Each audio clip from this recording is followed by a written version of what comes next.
welcome to another episode of Amazing Entrepreneurs. My name's Michael Riley, and here we talk to entrepreneurs. And, like I said, our tagline is Real Talk, Share Growth. And today, I'm excited to introduce Ilene Rein. Thank you so much for having me. Yes, tell us quickly just about yourself and what you do. I am an executive recruiter and a job search strategist. So I get people hired. Nice. So people hired, and then you also do a little bit more past that, right? On the flip side of it. I work both sides of the fence. Okay. So I have an executive recruitment firm called Marketing and Sales Resources. Gotcha. Where we work in executive placements for marketing, sales, and engineers. Gotcha. Okay. On the flip side, I developed a program called Pavement 101, where I am teaching all the inside secrets as to how the recruiters operate to help job seekers get hired rapidly. Understood. And so, question on that. So, how did you get into recruiting? Did you wake up and it was like, you know what, today's a good day for recruitment to be a headhunter? Actually, yeah, kind of worked that way. I am the daughter of two headhunters, of two recruiters. So years ago, there were no cell phones. Mm-hmm. My father worked in New York City, came home with a stack of resumes, and was calling people all throughout the evening. Oh, wow. So this is what we discussed around our dining room table. It Right. was placements and candidates and careers and resumes. And so it's always been part of our world. Wow. So, how old is the company then? Company is 40 years old. Wow. So, you guys have been in business, been rocking and rolling for 40 years. We have. That's longer than I've been alive, so that's awesome. That's why a lot of the information in Pounding Pavement 101 is so incredibly useful for job seekers, because it's not based off of my 13 years as an executive recruiter. It's based off of 40 years in the recruitment world. Gotcha. And so you took over the business. So like, what were you doing prior to, or did you get out of college and like jump straight into it? No. No, I went to RIT. I studied graphic design. RIT is? Rochester Institute of Technology. Okay. So graphics design. I went to be a graphic designer. I wanted to be a creative director in New York City. Okay. I did that. I was a creative director for many years. I was a marketing director. And when I left New York, I had all these skills and I wanted to try teaching. So I wound up teaching computer graphics and how to use the internet and how to be productive at the corporate level and the college level. Wow. So that's quite the jump from graphics design, teaching, to recruiting. And I know it was a family business, but it was like, sometimes, when I grew up, I wanted to be like my dad. I went to school for that, and I was like, yeah, I don't know if that's, funny enough. Dad was in radio. Now I've got a podcast. I told my mom, I was like, hey, I got a podcast now. And she was like, that's cool. What's a podcast? No, there was a break in between there. I had my own design business for many years. Okay. And then I saw the industry changing. I wanted to do something new. Okay. It was time to break away. And I was always in charge of hiring my teams when I worked in the corporate world. And I said, you know what? I'm going to go into recruitment. And I went into the family business. And the plan was I would take it over, as I have now. My father's playing golf somewhere. Beautiful. Okay. Living the dream. Exactly. But when I became a recruiter and I saw behind the curtains as to how the recruiters were operating, and I had so many people coming to me and saying they don't understand, they're not getting calls. And as a recruiter, I look at about 500 resumes a day, and I pulled the 20 that I want to speak with, and I turned and I looked, and I said I felt bad for the 480 people who weren't getting calls. And it's not that they're not qualified, it's that they just weren't marketing themselves properly. That's what it is, right? And then of those 20, I might refer 3 to 5 candidates, and I'd make sure they're fully prepared for the interviews.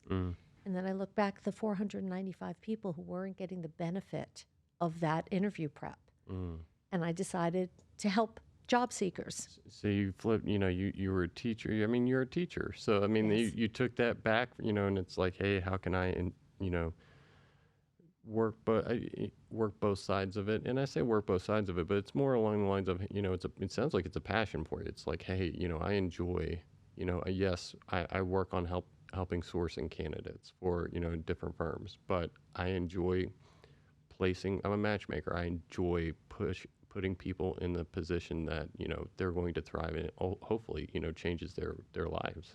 Definitely. I mean, these are people's livelihoods. Right. There's nothing I take more seriously Right. from the company side and helping companies fill positions, or from the job seeker side and helping them build their careers. Right. Right. So, so when did you make the jump to the family business?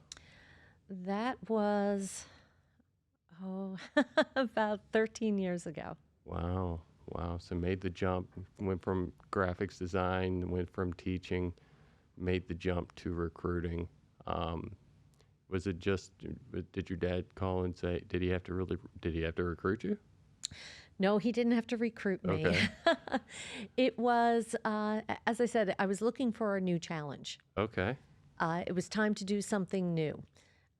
But you can't take the teacher out of the person, and that's why when I all of a sudden I started recruiting and I saw how these recruiters were operating, and I said it's almost like they were keeping it secret, like magician's tricks, close to their chest. Right. And I'm like, well, why don't we just tell job seekers what we're looking for? Right. They'll give it to us. They become employed. We make placements. Everyone goes home happy at the end of the day. Right. Well, I mean, I know from my experience, I wish it would be helpful from a hiring perspective because I hate onboarding. I hate the whole process. It's like a whole little dance. Like I'm kind of selling the job, and like I'm already annoyed because I would rather be doing something. It's just not my favorite thing to do. Right? It's required, and it's super super important to make sure you make the right decision because it's very expensive if you make the wrong one. Definitely. It's very expensive to onboard someone, and then if it doesn't work out, to offboard them, and just the entire process. So yeah, it's a much needed service. Awesome. Well, I want to touch both places, but for our entrepreneurial friends who are listening to this, I do want to talk a little bit about onboarding and then the hiring process and how to, you know, from a recruiter standpoint, successful engage. It's like, hey, they placed it. The successful firms that find candidates, place them, and they stick and stay. What do you say to those firms that? What are common characteristics of those firms that have success there? I think it's really the corporate culture. Okay. Okay, you have to invest in your employees. You have to make sure that they're happy, just like your customers are happy. Right. Because if your employees are happy, they're going to take care of your customers. Right. Right.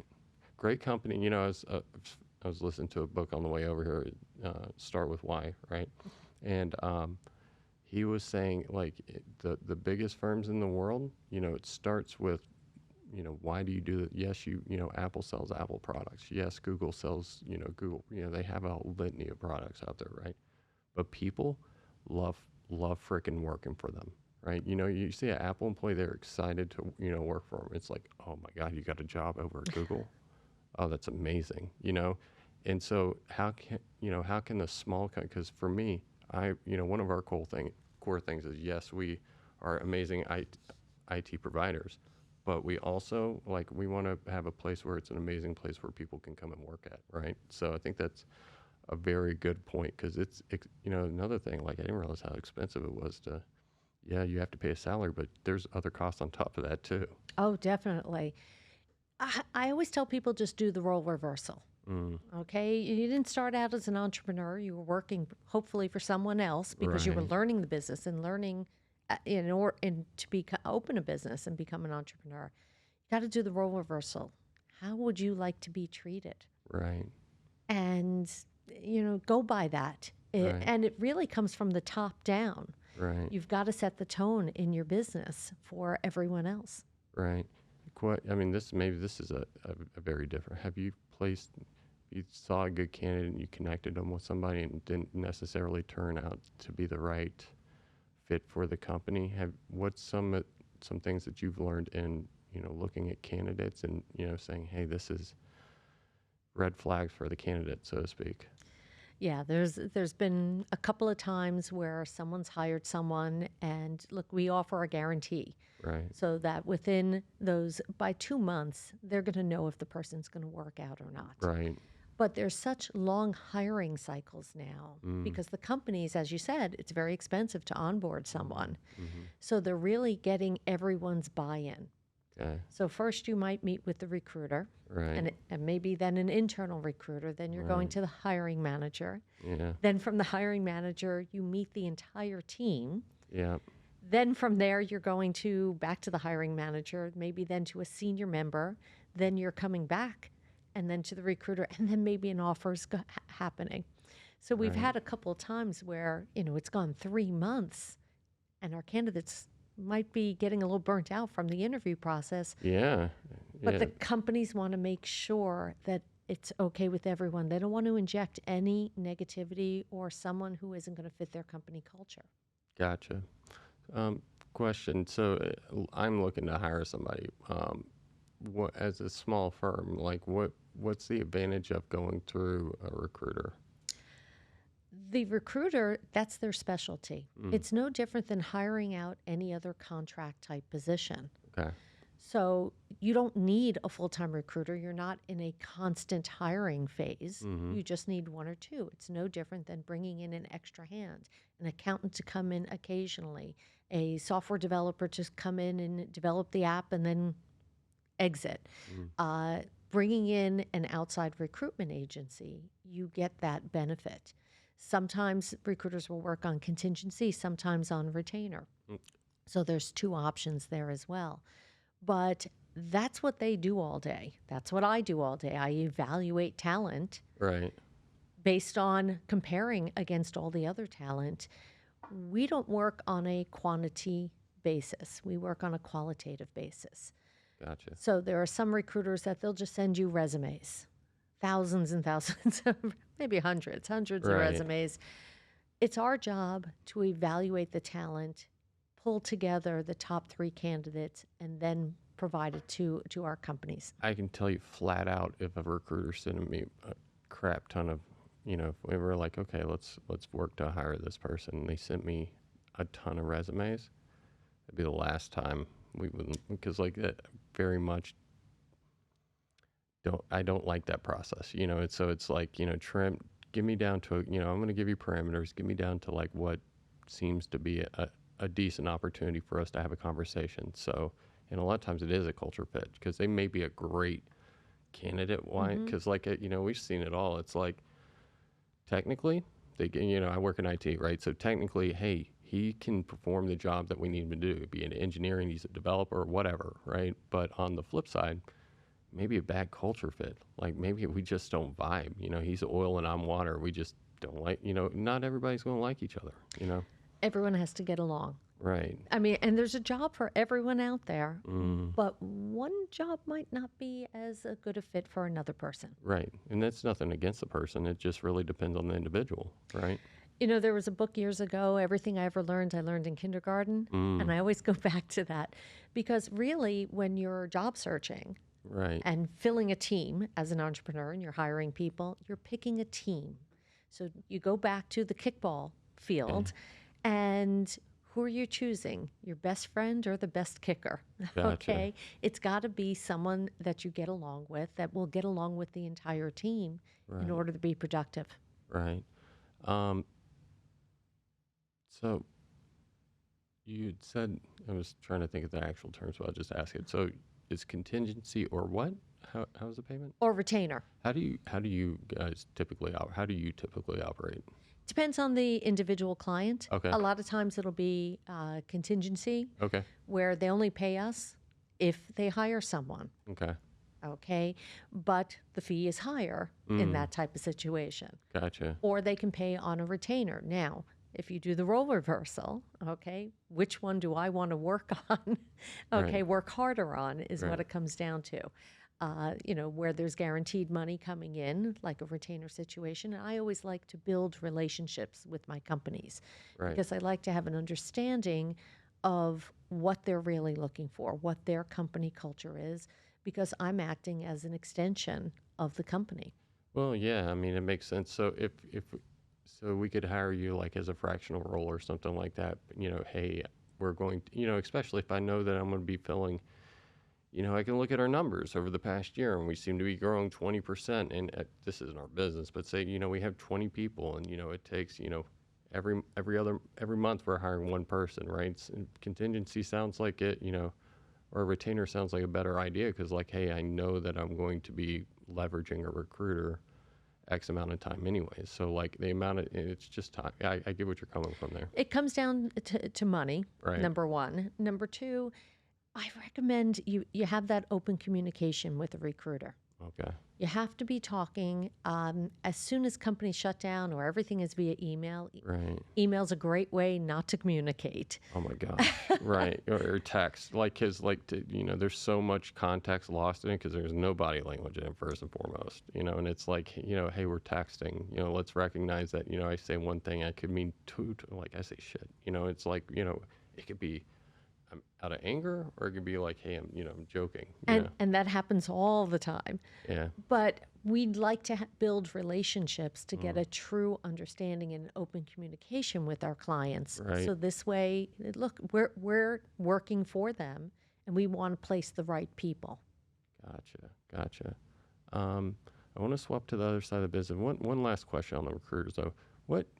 So you're in the space. To me, there's like, it's headhunters. Some recruiters do have a bad rap, or, so it's what separates, like, if, because your firm's one firm. Like, if somebody's, not local, how can they identify a good recruiting firm versus, somebody who may be a poor actor in the space? There's a lot of referrals. Okay. You have to ask people. You have to check out. There's so much information online now. You can take a look. Yeah, headhunters get a bad rap. There are a lot of schlock ones, for lack of a better term, out there, and I hear the stories all the time from people. And as I said, we work on a qualitative approach. Yeah. Okay, we're not just sending candidates in just to keep you busy. It's our job to evaluate them. We're here to save you time and money and fill positions. That's our job. Yeah, it's definitely it's a fine line that we have to walk because we're representing the candidates, but we're also representing the companies. So in terms of, we're playing matchmaker, as you said. Right. So let's swap. Let's start talking. Let's start talking about the training. This is interesting. I love this idea because from a business owner perspective, it's like, hey, where can I? You're in the business, so you see the need. So like when you're solving a problem for a need that you see, and it provides a great service, but also adds a level of business to you guys that you're expanding a little bit, right? So tell me Pounding Pavement 101. Tell me what does it cover? Give me your elevator pitch on it, and then let's dive into that. Okay.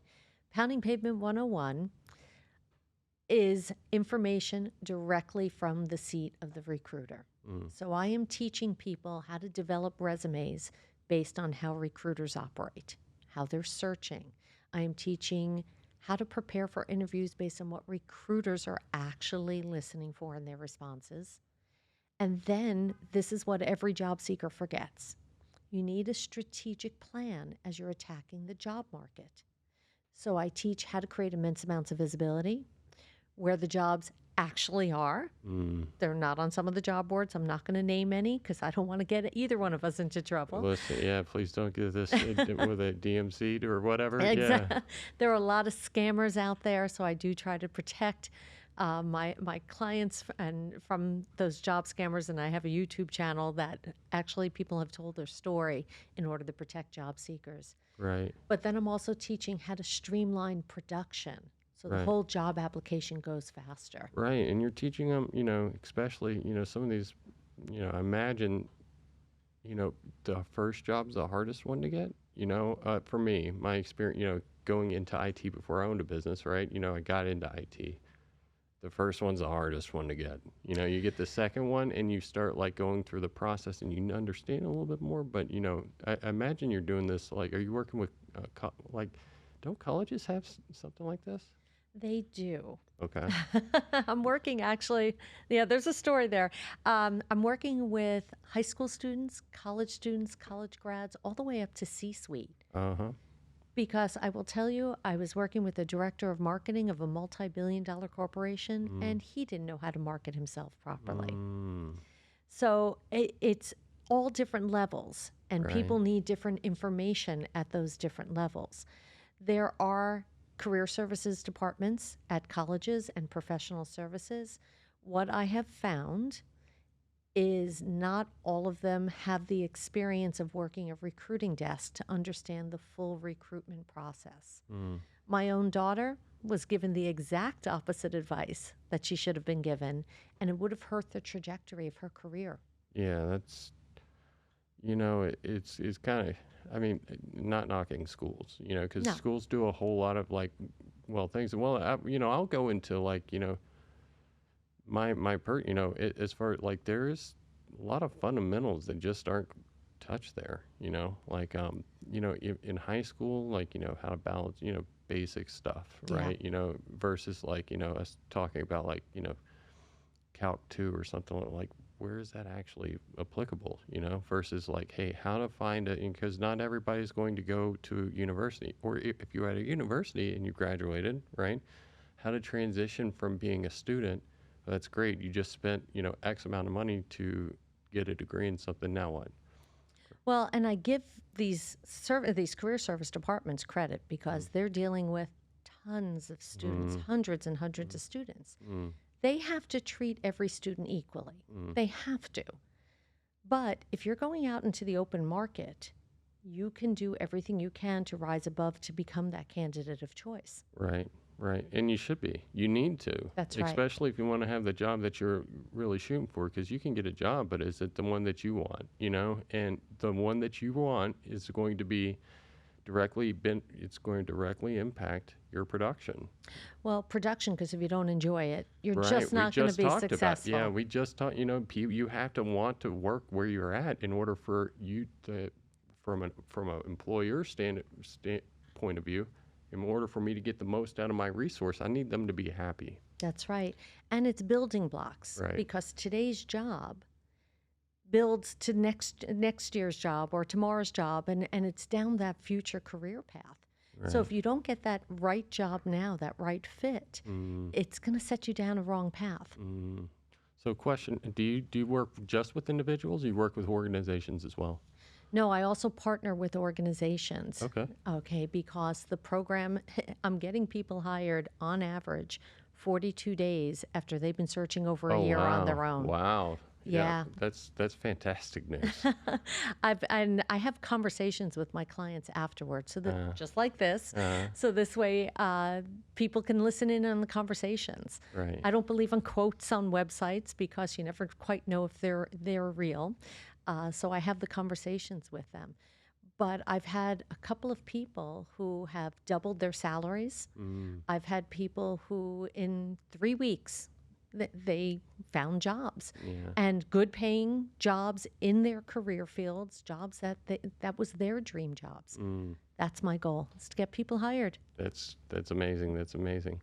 Um, we were just talking just a minute ago about you did an event here locally, right? And then what? So tell me a little bit about that event. It's off topic of the business, so to speak, but it's like it's interesting. So you have a networking for the introverts.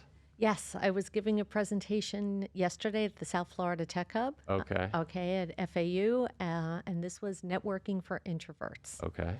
So it was getting people talking, and networking is incredibly powerful, but for the introvert, it can be torturous. Oh my gosh. Yes, I hate. It's something I'm like I have to make myself do it.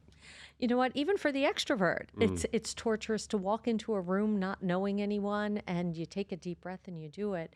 But I gave some very helpful hints, and by the time we were done, everyone in the room was talking and smiling and having a good time.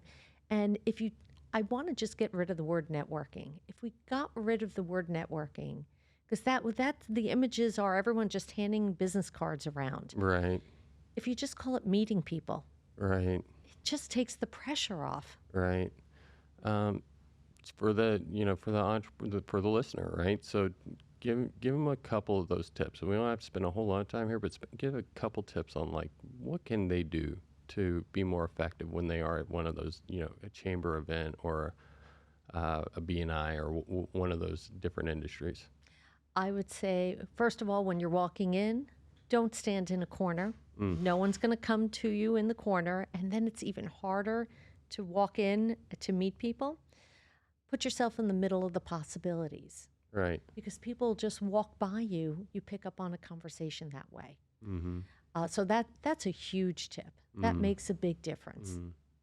Yeah, no, I always, awkwardly stand there, and it helps me to remind myself that like, hey, they're here for that too, and they probably feel just as awkward as I do, in regards to having that conversation. But at the end of the day, we're doing what pounding the pavement or pounding pavement 101 covers, in regards to marketing yourself. It's learning how to, hey, this is me. This is, I'm marketing myself for the business. This is why you should select me, or as to be a partner. Because like a lot of times, networking events, you're not going to necessarily sell them right there, right? So No. and a lot of times you will never ever sell them, but it's developing a relationship and the trust that be like, hey, that's the guy I'm going to call whenever, I'm looking to, I need IT or, I need recruiting or something like that. Let's go back to that kickball field. Who do you hire? Okay. Who do you work with? Okay. It's the same thing with networking. Another tip is smile. People reflect what they see. If you smile, they'll smile. I have a big thing about LinkedIn and people putting photos. They almost look like mugshots. Or AI. Okay. Or they're looking into the distance. It's like, no, I'll reflect what you see. If I see someone smiling, I'm like, oh, I want to talk to that person. Right. They're going to be friendly on the phone. Right. If they're sitting with a mugshot, I don't want to talk to them. They're not going to be friendly. Now I'm going to go back and look at my LinkedIn. Yeah, okay, so so question: How do you feel about these AI programs writing resumes? And this is a huge topic right now. There's a place for it. I think it's a tool. I think it helps, but you still have to understand the behind the scenes as to how the recruiters are operating, and you need to give them the information based on how they search. Again, I look at 500 resumes a day minimum.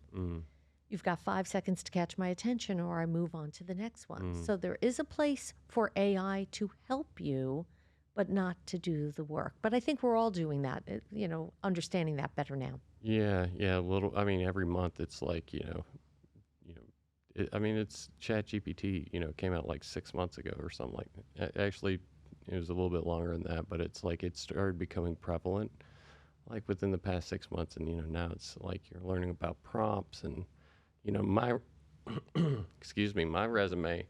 Back when I was applying at places, I just had me and a couple buddies of mine, like we had a template that just kind of worked, and we didn't recreate it. They're like, here, use mine, erase my information, fill in yours, and it's just good. But I've seen a lot of crap. What does a good resume look like that catches your attention? Oh, well, I will tell you, looking at 500 resumes a day, you get a little bleary-eyed and you got to entertain yourself. And every now and then I come across an unbelievable resume.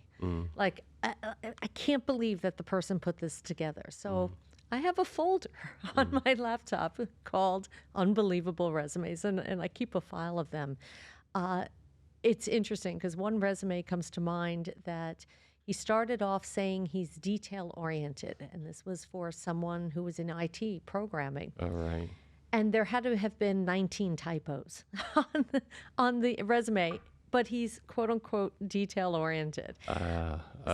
yeah, awkward. It was extremely awkward. So you really have to, this is telling your story. You need to present yourself. And I always look at it like a term paper. Right. Your thesis statement is hire me for this position, and Okay. everything else below should be supporting that. Right. Right. No, that's exactly how mine is. Thesis, block of topic, like little bullet points that, like, if you want it, like if I'm hiring for active, I'm like Azure, AWS, security, firewalls, I can talk to you about any of those things, so, I always recommend having talking points because I've seen a lot of resumes. I've seen a lot of bad resumes. Yes. I'm like, bro, I'm not reading your wall of text. I don't care. I'm not reading that. I don't care when you work, where you worked in 2010, You've got to tell your story. And that's the biggest problem that I see is that people just aren't marketing themselves properly based on how the recruiters are searching. Well, tell me about so tell me your story. Tell me about your proudest moment, that comes to mind. Tell me about your biggest, that was like really one specific thing that like, is there any that, that stand out to you? Let's see. I had one woman who was let go, was given outplacement services for 6 months. She didn't get a single call. She Okay. came in my program. In 4 weeks, not only did she land a job with a major company, she doubled her salary.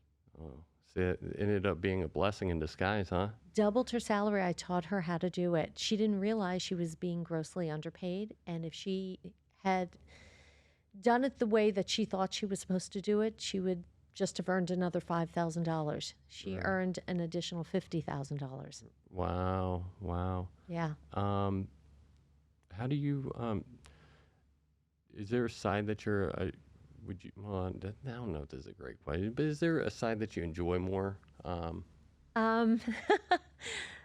you know what? I enjoy both Okay. because I'm helping people. I'm Right. helping them find jobs Right. one way or another. Right. One way I'm working with the companies, I'm working on that corporate level. On the other, I'm working with the individual job seekers to support them. Where do you find all the time to do, like, because there's like, there's two big things there, and then it's like, hey, I've got to market, I've got to build, run my business, right? So I got to keep the books, I got to collect money from people, and it's just like stuff that I don't necessarily think about, right? So like, where do you find the time to do all of those things? I don't sleep. Fair enough. I have a lot of help. Right. And I think that's really important for any entrepreneur Right. is to reach out on the tasks that you don't enjoy doing Right. and give them to people who do enjoy doing those Delegate tasks. it. Yeah. Yeah. Yeah. So is there, on the flip side of it, is there you know is there anything, because there's bound to be, recruiters or job seekers, or because we're really on both sides of this, like for listeners, right? Hmm. um can you tell, mistakes that have like really kind of burned a company that was hiring, like something that like, hey, we could potentially avoid? For a company hiring? Yeah, for a company hiring. Okay, I got to think about this one. For a company hiring to avoid, uh, you really have to look at the person. Right. A lot of companies will do all these personality tests to Okay. see and follow those results. At the end of the day, you got to go with your gut. If this person is going to be that right fit, I've always find it interesting because once the interview process is done and someone wants to make an offer, they ask for references. Okay. Well, I'm not going to give you references of people who are going to say bad things about me. I'm only going to say good things about me.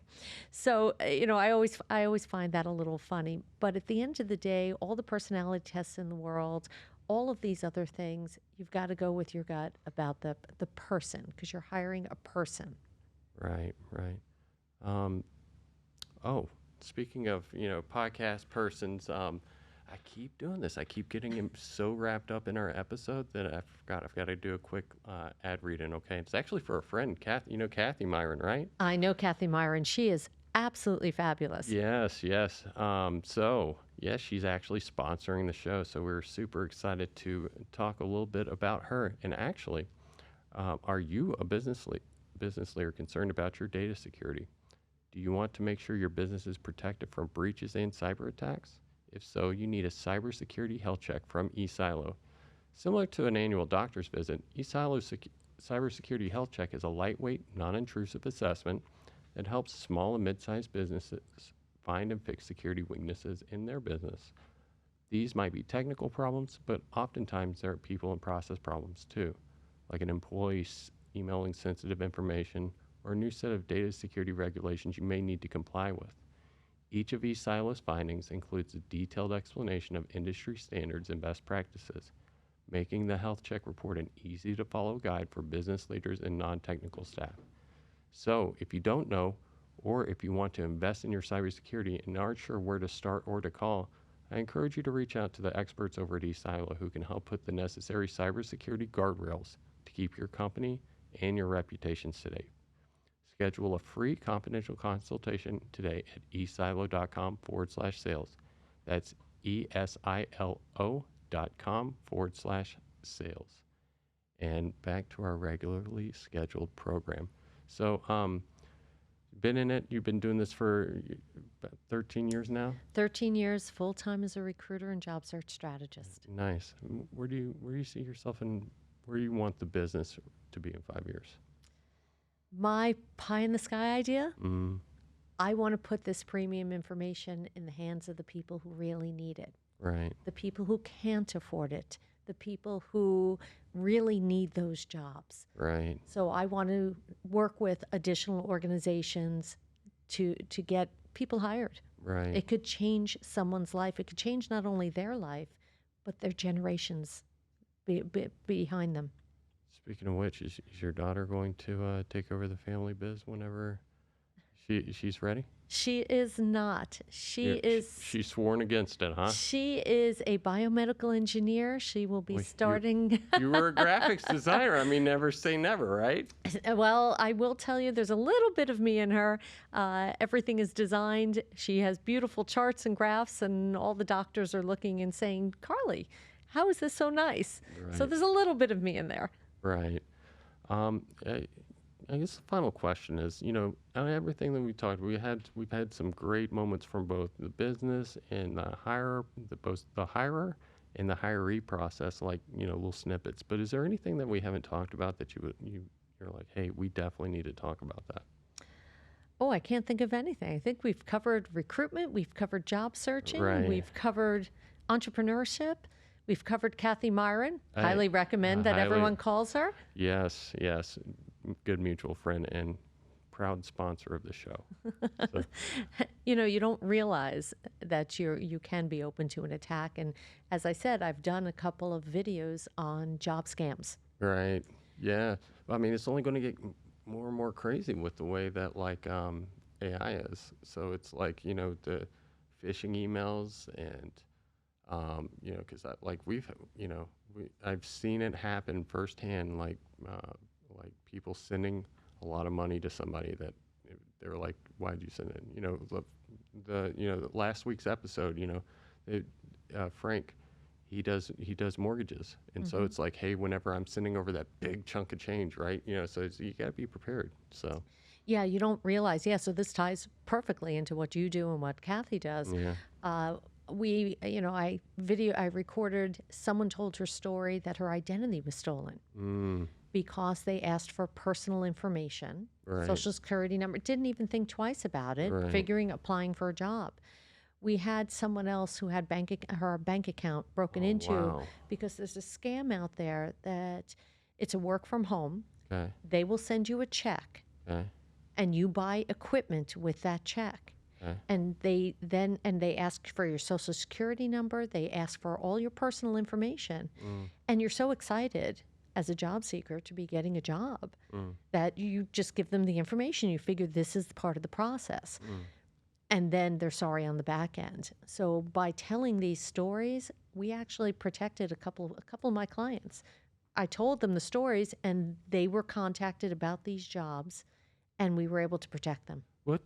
And I got a follow-up question. What is your program like? So Pound and Pavement 101, right? Mm-hmm. What I go there, I sign up. What does the program entail for me? There's two ways to work with me. Okay. One is that we work one-on-one together. Okay. The other way is that you get the full program, all the templates, all the assets, all the information, and then I do live Q&As twice a week Ah, okay. Nice. Nice. because I want people to have that continued support from a recruiter because you never know what questions are going to come up. Right. Right. Tell us where to find you. You can find me either at poundingpavement101.com Okay. or from the recruitment side, it's marketingsalesresources.com. Amazing. Oh, amazing. Thank you so much again for coming on, Eileen. It's been a wonderful time learning about you and both businesses. And thanks to all of our listeners. We release episodes every Tuesday, and I've been forgetting to mention this. Music's by my good friend, Dynamic Dave King. So I'm going to put his handle in all of our show notes as well. Once again, I hope you have an amazing week, and we look forward to seeing you again soon. Thank you.